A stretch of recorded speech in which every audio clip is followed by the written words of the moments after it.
What is up, everyone? Welcome back to the Retro Movie Podcast, the podcast where everything is connected. I'm your host, Jacob Thompson, and joining me is my co-host, friend, and the person most likely to be possessed by his great-grandmother, Alex Perkins. Perk, how you doing tonight? I don't have anything for that one. Yeah, I suppose. I don't know how you judge how likely someone is to be fallen by that affliction? That affliction, thank you. I mean, you do zone out a lot when you're talking to me. Or I'm trying to talk to you, and you just kind of zone out. So I did just do it right now. So. There we go. Pretty spot on. Welcome back to the show, everyone. This is the podcast where every week Perk and I review a movie that's connected to the last one we watched. If you like our show, you can follow us on Instagram. No, what am I talking about, Perk? I'm going into a different intro from a different time. Follow us on YouTube. Follow us on TikTok. We're on podcast services. I'm frazzled. All right, I'm frazzled. All right. Just come watch the movies with us, Perk. That's all we want. Listen to the show, watch the movies, and we can come talk about it. Last week we reviewed Rear Window, and we followed up with another Alfred Hitchcock classic, Vertigo. Perk, why don't you intro for us?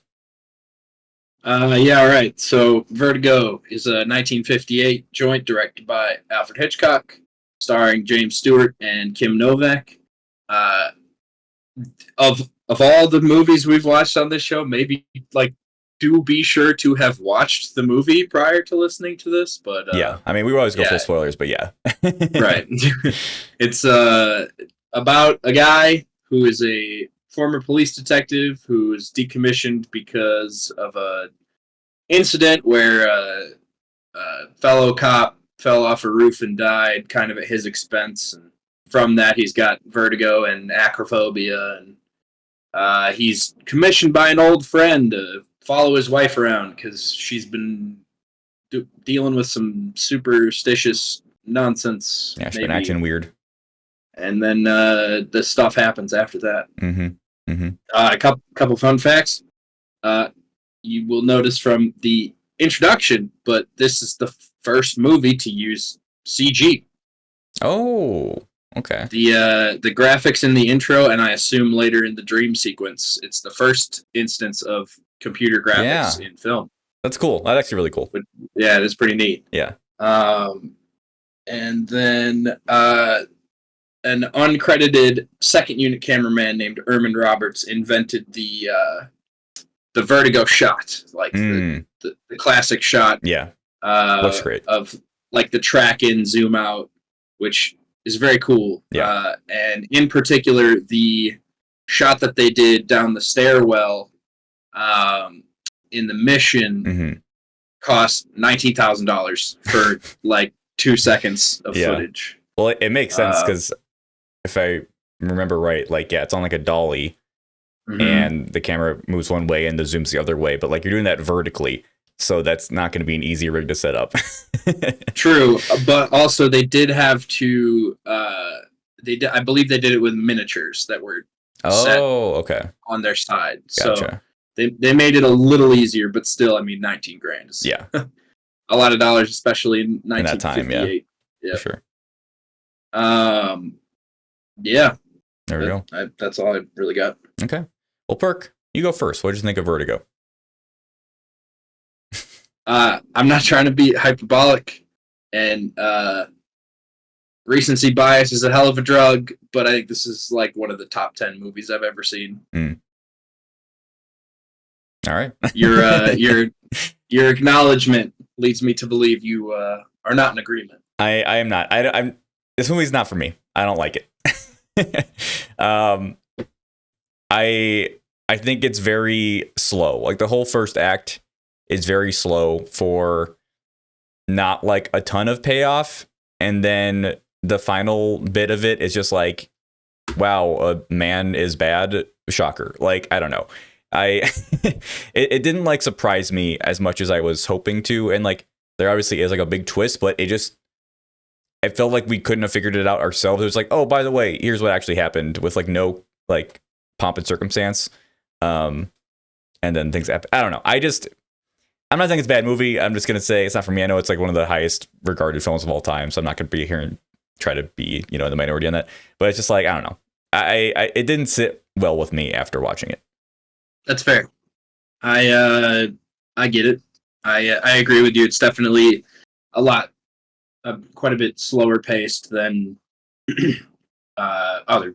I mean, other films we've watched, but it worked really well for me, and I think part of it is like just the mechanic of like the twist through it all really got me. Like because there's almost like a dummy twist, and then like it's not, by the end it's not hidden at all, but throughout it's kind of well hidden. But the obvious central twist, which you're right, is kind of laid out a little bit too expositorily maybe, but I mean also I think the movie's long enough, so I didn't have too much of a problem with it. But it was very abrupt. It was just like, yeah.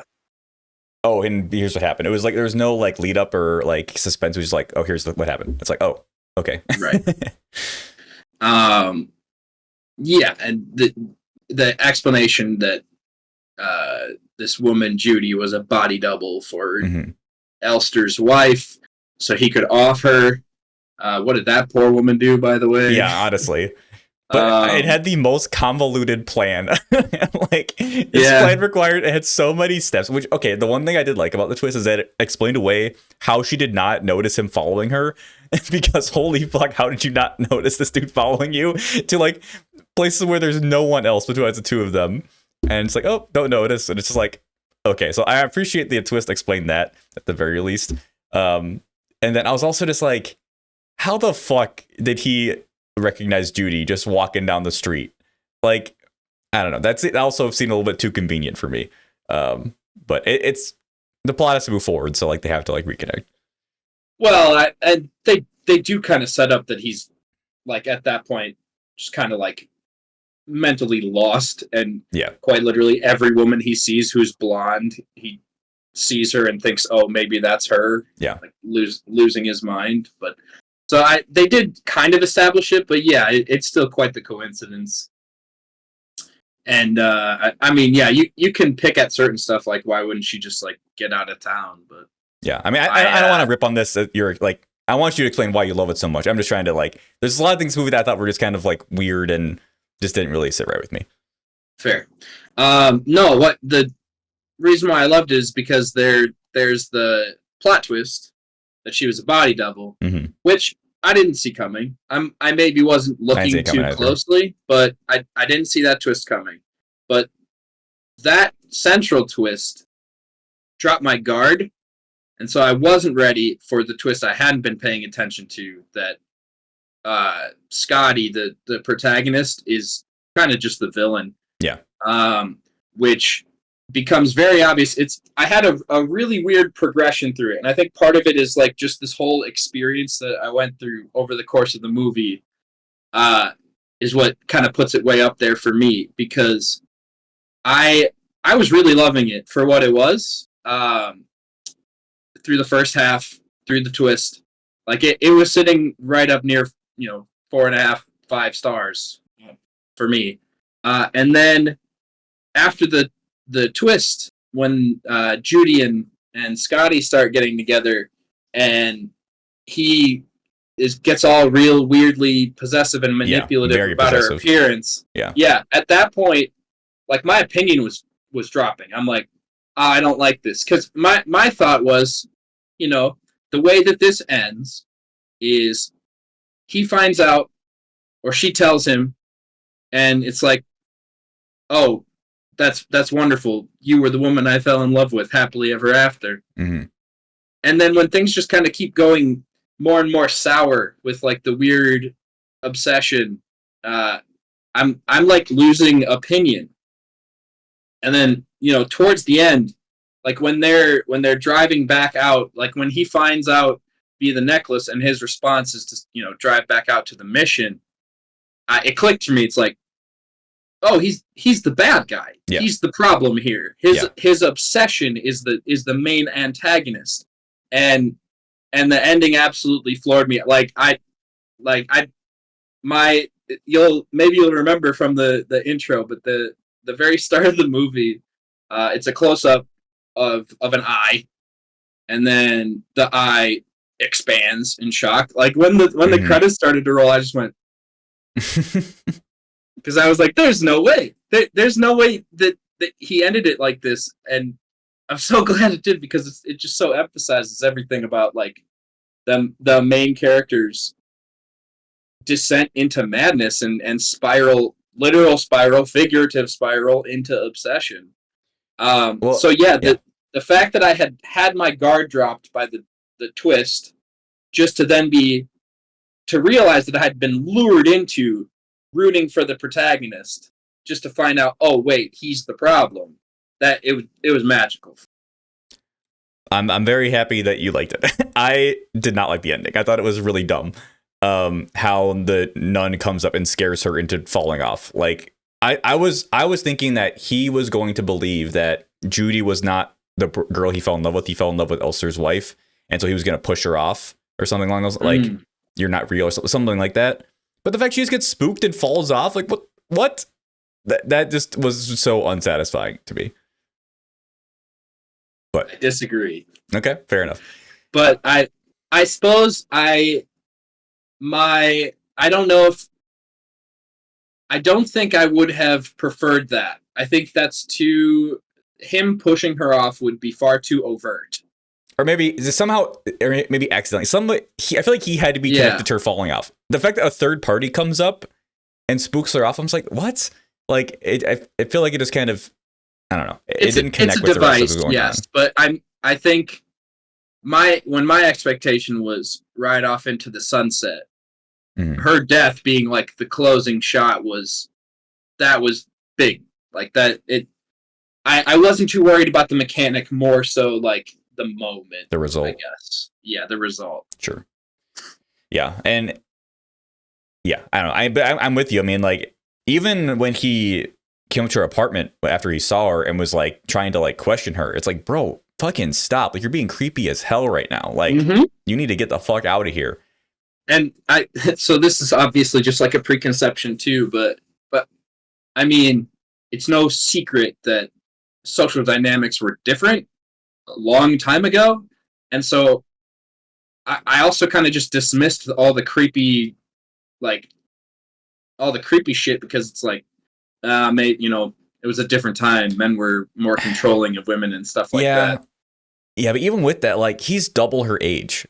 Like, I looked it up. Like, the actress is like 24 and he's 50. Like, I'm just, and even they mentioned the movie, she's 26 and he looks older. Like, even with that, okay, here's the other thing. Why the fuck does she fall in love with him? Like, what does she see in him? And she's like, yeah, I'll do all this super, like, everything you want so I can be with you. Why? I don't get why she, like, Midge is one thing. Midge has known him for a long time, sure. But, like, why the fuck does Judy love this dude? Like, that was what kind of also fell apart for me at the end, is up at the bell tower when she was trying to, like, bring him back and be together, and she's like, oh, I love you. It's like, but why? Like, I don't get it. And can we also just talk about Midge for a second? When she revealed that painting, I almost just laughed my ass off. Like, what the fuck was that? That was just so weird. And I'm like, Midge, what the fuck are you doing, man? That it was weird as fuck. Yeah, so I love Midge, because she just knows everybody, and she knows someone who knows everything, and it's a device, but I think it's goofy and fun. And the whole time I was like, oh, he doesn't deserve Midge. And I mean, he doesn't, for sure. Right, but looking back, it's like, oh, he was just an asshole to Midge the whole time, too. It's like, wow, he was just an asshole. Like, whereas in last week's movie, Rear Window, L.B. Jeffries is pretty much an asshole to Lisa. Yeah. But he gets the girl. And so maybe I was also geared up by that, and the fact that, like, James Stewart is clearly the good guy in Rear Window, and so maybe I was disarmed from that too. Maybe it's the juxtaposition was also helped my experience. But yeah, justice for Midge, honestly. I'm partly with you, but partly like, Midge, you're weird. Like that, I don't know. She's definitely a little weird. Like, the fact she painted that painting, I'm just like, what? That was not the move. By the way, hell of a painting. I mean, it was like Well very done, detailed, Mitch. very detailed. But then also later when he's in like the mental home, she's like, "Oh, Yeah. I'm being mother." I'm just like, "What? God, this is all like this is so fucking weird, man." Yeah. Yeah, I don't know. And I think what you're talking about of like it was a different time, so like you were kind of dismissing some of like the misogyny and just kind of like general stuff. I think that was just me pulling away even more of just like, yeah, men being misogynist and gross possessive, like not surprising, and I don't really care to see it. You know, like not saying like we should shy away and be like it doesn't happen, but like in this specific case, I'm like he's being creepier and creepier and worse and worse. I'm just like, oh god, like this is just like frustrating to watch.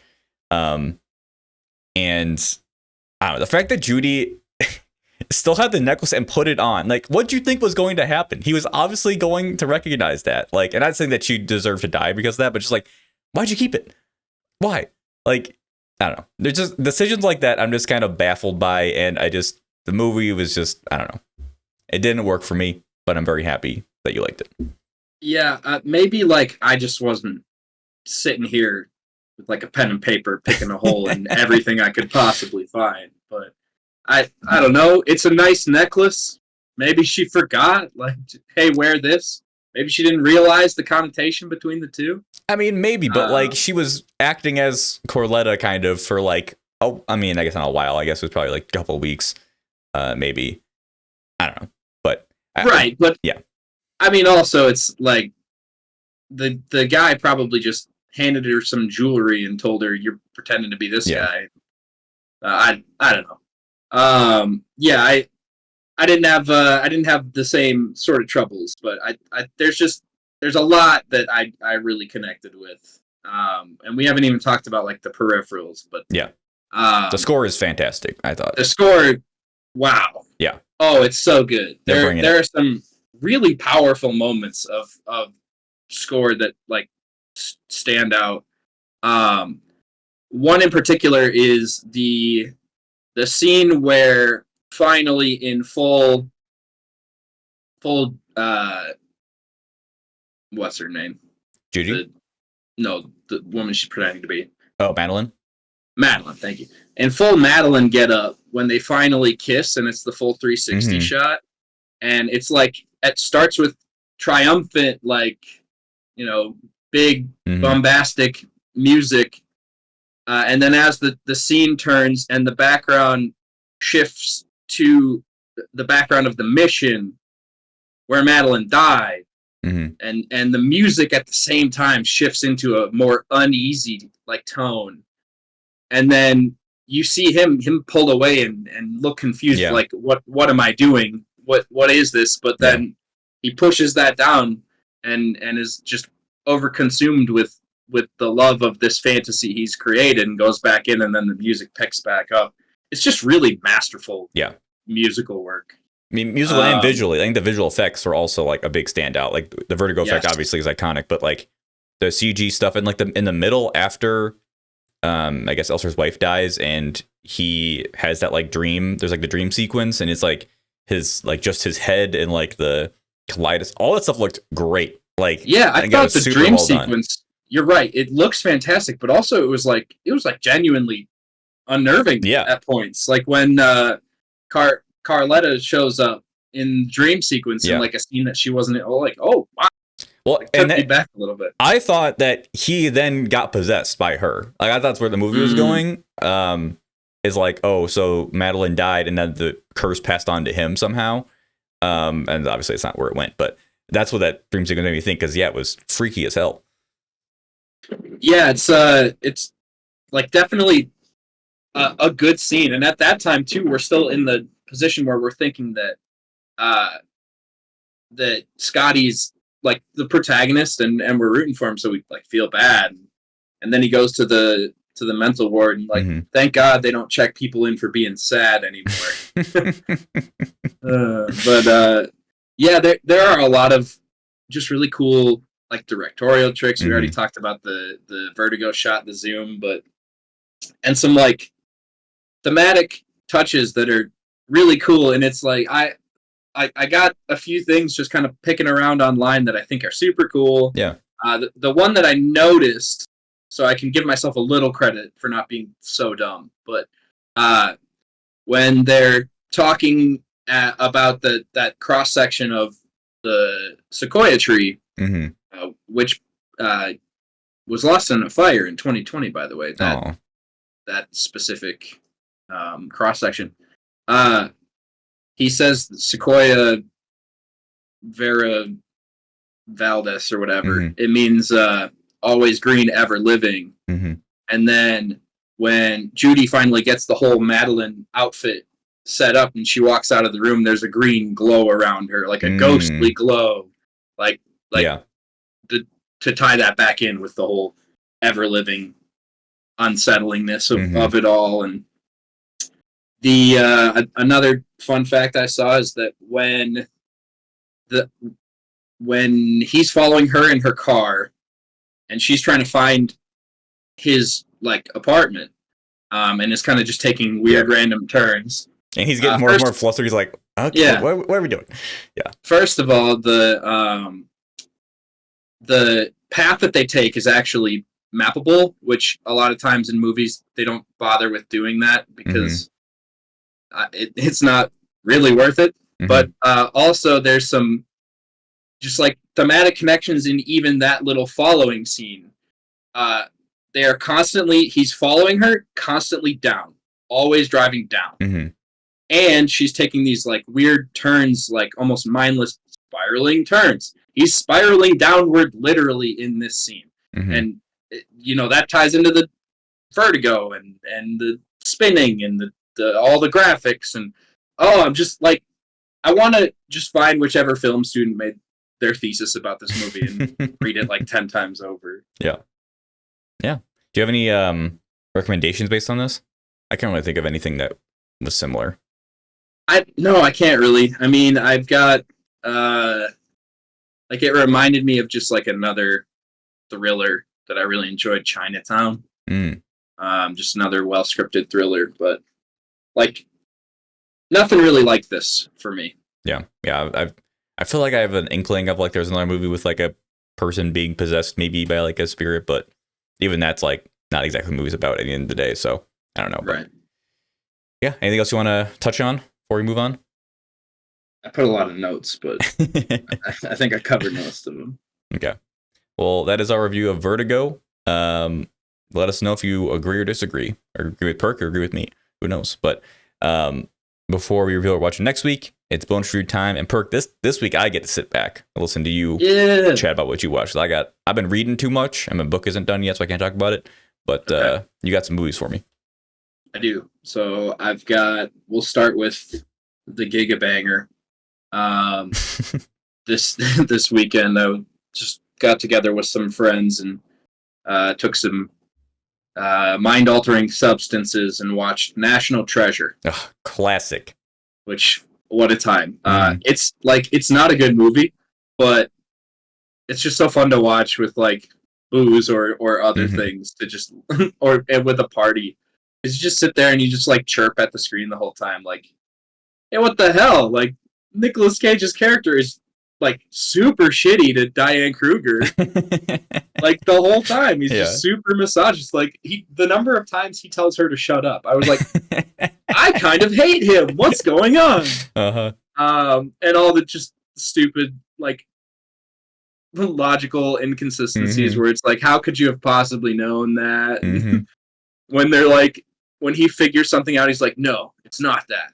It's this. And it's like, what do you mean? It's such a fun time. Yeah. But like, don't go watch it stone cold sober because it's okay, but you'll probably just fall asleep. I might. I have so much nostalgia for that movie. I watched it so much as a kid, and I just freaking Haven't loved we it. all? Yeah. So like, you know, just it's a good time. Riley, best character.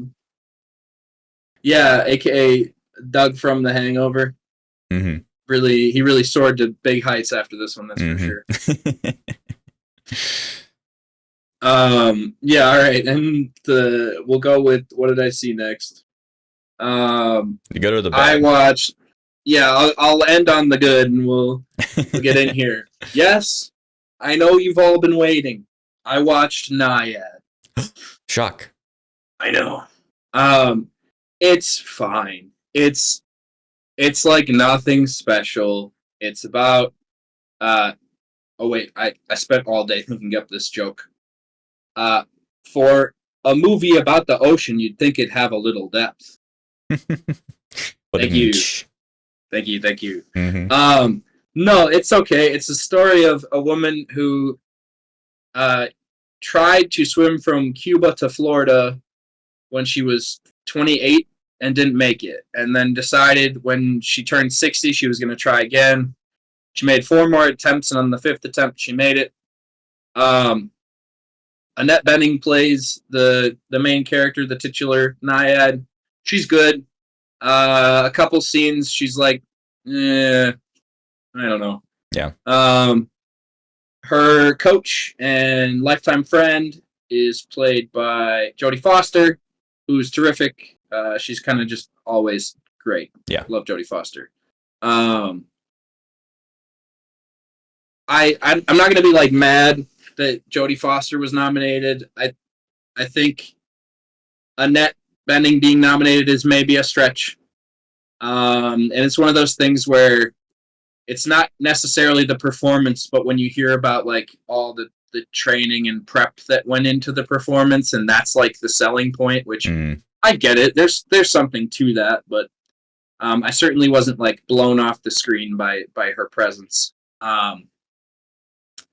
The character that she plays is kind of just shown as like focused and like motivational, but they don't really dive too deep into her character. I mean, reportedly she's kind of an asshole to like her crew and everything, and there's a whole website made dedicated to listing off the number of times she's embellished her own achievements. The very swim that happens in the film has not been certified by the body that does those things, and they even reopened the case this past year because of the production of this movie, and once again they couldn't certify it because there just wasn't good enough record keeping. Which the swim happened in 2013. Couldn't you have just had like a video camera? Yeah. The whole time. Yeah.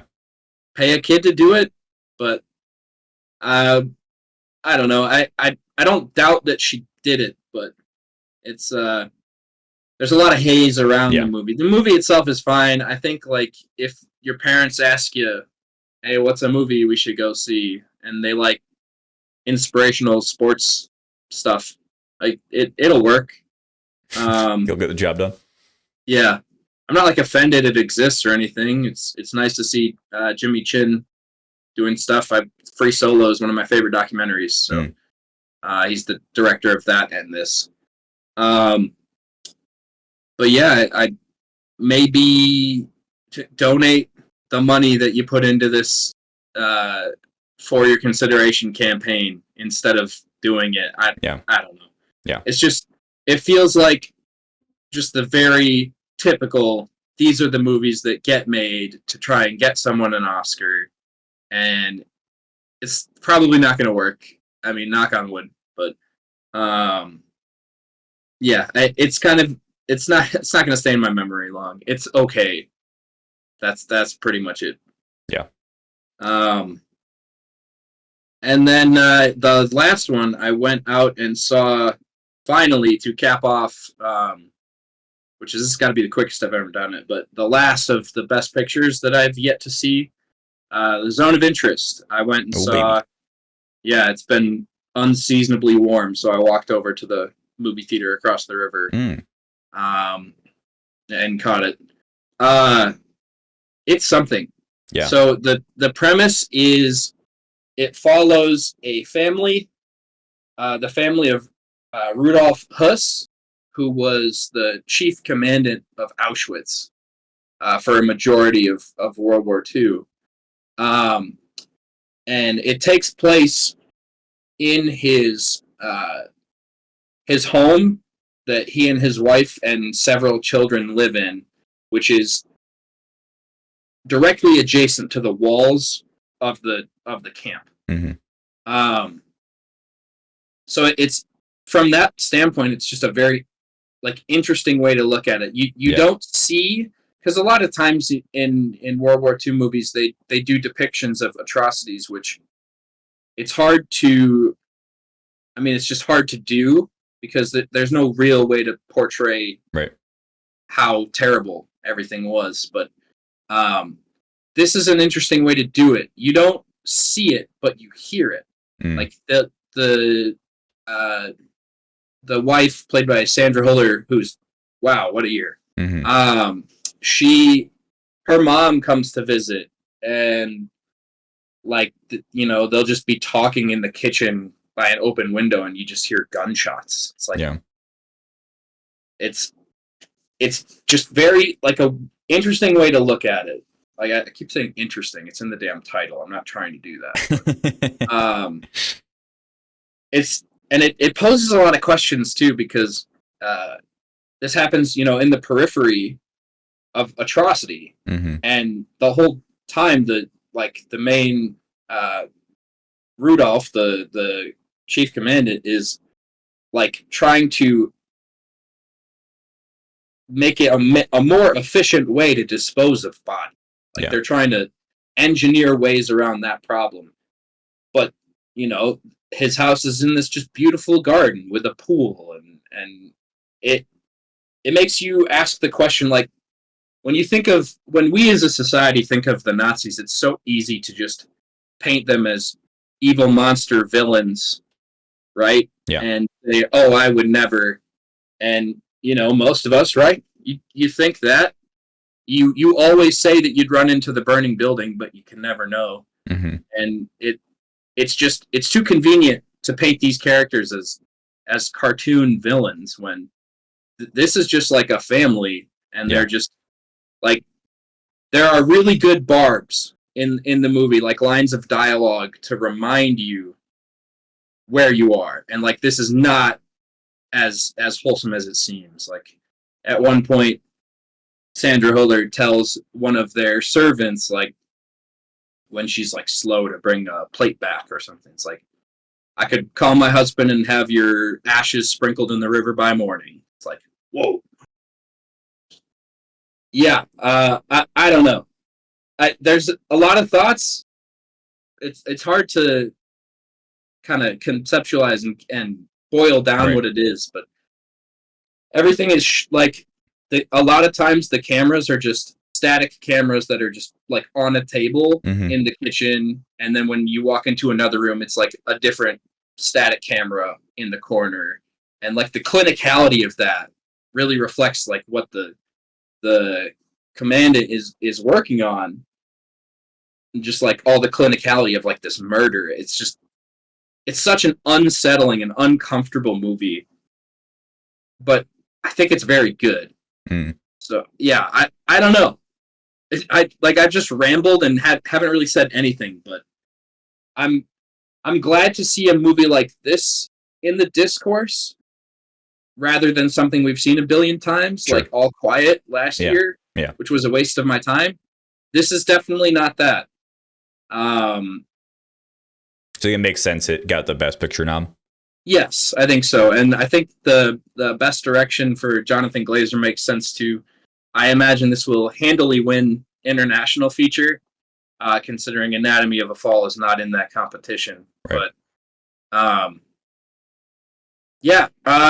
maybe go check this one out. Just know it's challenging and it's not going to be comfortable. But it's so unique. It's unlike anything I've ever seen. Right. Okay. So you're saying I should maybe go see it? Yeah. Just know what you're in for. It's definitely slow too. I didn't mention, but there's not really a plot. Right. It's kind of just observing the everyday life of this family next to atrocity. Right. The slice of life, which normally is a wholesome. Normally it's not. Not quite in this vein. Yeah. All right. Well, yeah. Thanks for sharing. I've been really wanted to hear your thoughts on Zone of Interest in particular. So maybe I'll go see it. We'll see. But that wraps up our show for this week. Thank you everyone for watching or listening. Next week we are following James Stewart once again We're going to Mr. Smith Goes to Washington. I think it'll be more of a wholesome picture than Vertigo and Rear Window, but maybe he'll play a nice guy for once. But that is only able to rent, unfortunately, so you have to spend a little bit of money to watch it. But next week, Mr. Smith. I'm sure it's worth it. Yeah, I would imagine so. Yeah. Yeah, Mr. Smith Goes to Washington, available to rent for next week. And until then, thanks for watching. Bye. Bye-bye.